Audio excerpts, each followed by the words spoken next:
The Civil War was an interesting war because it happened at a time when the United States was in transition, moving away from being a farming, small-town society to being a modern industrial society. And military technology was also in this transitional period. So on the one hand, the Civil War sounds very modern. You have factories mass-producing goods. You have railroads being used to move products and men around. You have telegraph lines making it possible to communicate quickly over long distances. But on the other hand, you still have people essentially fighting on foot or sometimes on horseback. Cavalry charges still happen.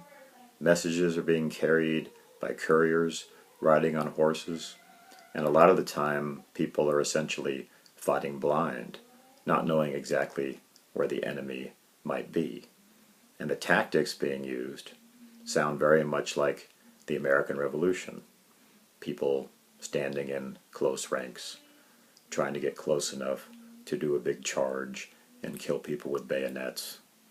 Only problem is, the guns are much more accurate than before. And in the Civil War, roughly 80% of the wounds came from bullets, not from cannonballs, not from bayonets, bullets, as huge numbers of people would be mowed down in these battles before any hand-to-hand combat could take place. So you have somewhat primitive tactics being used, and you could argue by modern standards primitive technology, although in other ways the technology sounds very modern. And the fact that people had not quite adapted to this new modern world, which was only part way there, may have been part of the reason why so many people died. And the fact that the doctors were still as bad as ever just makes the death toll even worse.